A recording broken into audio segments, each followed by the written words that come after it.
leading to heart disease. Metformin has been seen to reduce the heart disease risk on a very different level, just apart of diabetes by itself. But of course, we don't give it to a normal patient who has had a heart ailment or has a strong family history. We don't do that. But it has been seen that it can give a direct heart-related ailment. It prevents that also. DPP-4 inhibitors are the newer ones in the market. They are beautiful in controlling the sugars as well as insulin resistance. They also have been studies going on which show a direct correlation with heart disease also, but still under research.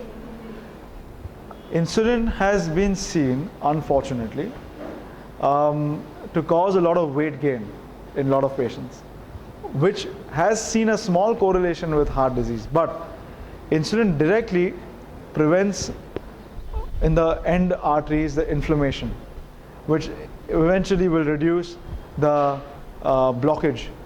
Hence, any patient who is in a hospital for heart ailments or something should be immediately put on insulin, unless if there is, if obviously uncontrolled. If it's controlled, it's fine, but if it's not controlled, insulin would be my first choice instead of adding newer medications initially till his heart would become better, and then we can always go back to oral medications as required. The other medications which we use, I just wanted to have a little brief on these. Aspirin is one of the blood thinners which we use for controlling, which is used as a treatment, as well as now has been recommended for metabolic syndrome patients above age of 50, etc., as a prevention on a lower dose also. Aspirin can be given as a preventive medication for heart disease, basically to thin the blood, but of course caution has to be taken for stomach ulcers and other contraindications for aspirin, hence against individualized treatment. Beta blockers is a kind of a blood pressure medicine which is used, which helps in diabetes related heart diseases for the first 1 or 2 years. It helps the best in preventing further damage to the heart, in remodeling the heart, etc. But excellent medication to be used. Only one caution for these blockers, that's why I've put them here. They mask your sense of hypoglycemia. Means if you're getting low sugars, they will mask your body response to that sugar level. You know, when you have low sugars, you might feel a little dizzy, you feel lethargic, you feel tired, you feel sleepy, your heart starts racing, you have headache, you have different symptoms the body gives you, start sweating. These are the symptoms your body gives you that you're having low sugars. Immediately put sugar. That can be masked by beta blockers. Hence, we have to use it with a lot of caution in kidney related patients who do not understand hypoglycemia in the first place. So that's why I wanted to mention this medicine here. ACE inhibitors are of course one of the best medications to prevent heart disease, to prevent a second attack, to prevent kidney disease due to diabetes and a lot of other complications. And statins are the anti-cholesterol medicines which everyone should be used beyond a point. Out of all these medications, if you ask me, I'm not going to take all this, tell me one medicine which I will take which can prevent my heart disease risk or at least prevent my attack, I will say statin. Leave aspirin, I don't care. Leave beta blockers, ACE inhibitors, no problem. Don't leave your statin. Statin has also seen properties of making your blood thin, reducing your cholesterol levels to a great extent, and preventing your arteries from getting blocked in a very different format. Statins are a lot of myopathy and a lot of other things. We can have a discussion in the Q&A. Sure. The biggest question in the end of the day, once I got a heart attack, what should I do? Am I fit for a bypass? Am I fit for angioplasty? When obviously it's not a straightforward case. It has been seen over multiple trials, 5-year survival rate. PTCA means angioplasty, CABG means bypass surgery. That if a person undergoes an angioplasty, 76%, and for CABG means bypass surgery, 74%, so almost same is the 5-year survival rate of the patient who's diabetic and has a heart disease. So But the dictum is, if you have multiple blocks, as we discussed earlier, it's better outcome is seen with a bypass than just to put angioplasty stents. I'd like to discuss a case which I have, which I'll come to the conclusion part. I think this is the last slide. Yes. I have a case, a patient who's an 85-year-old man.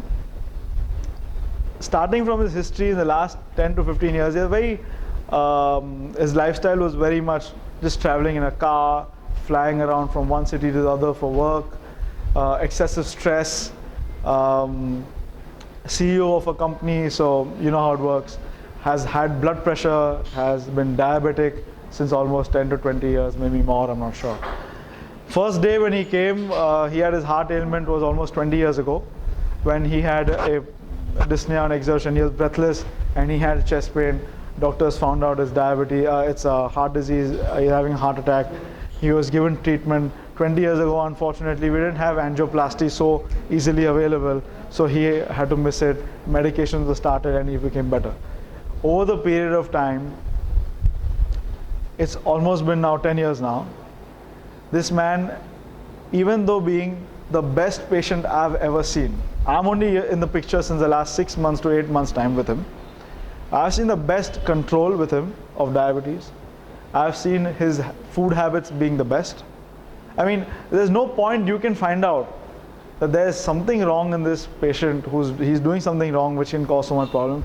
He's had 10 stents put inside his body. 10 angioplasty stents. I'm not joking. This is still not the answer. On Saturday, he underwent a bypass surgery. This is diabetes.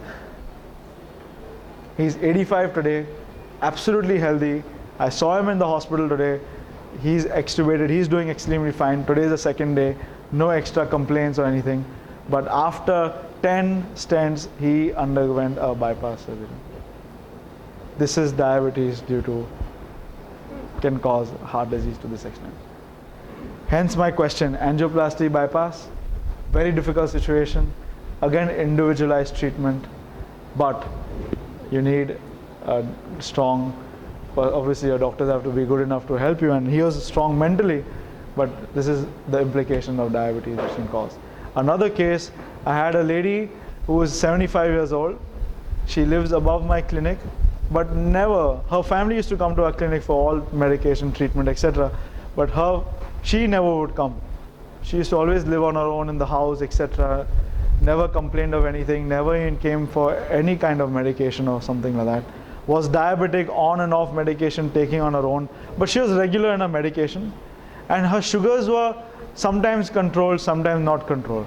Always moved on, but she never came on a regular basis, so we never had too much this thing. On Monday night, she gave us her relative called us, saying that she's having she's getting a lot of chest pain, please come. We immediately admitted her in the hospital. She had a clear-cut heart attack.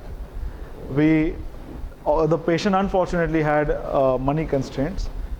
She had come in a good period of time, so we could have done that rescue angioplasty, which is nowadays a new thing which has come, which is really helping patients, that immediate angioplasty without even giving any other medication as the first line of treatment of a heart attack, in the first 3 hours of golden period. She was given a medication, the medication to break the clot, it failed. 6 hours later, again she got another heart attack in the hospital, in the ICU, on all medications, on insulin, everything. She was immediately taken to the angioplasty room on Tuesday night. Angioplasty was done. She settled. Wednesday was a fantastic day. She had no problem. Thursday night, she again had a heart attack in the ICU after an angioplasty. But just to give a question, when we did the angiography, all her vessels were blocked. All. 99%, 100%, 100%.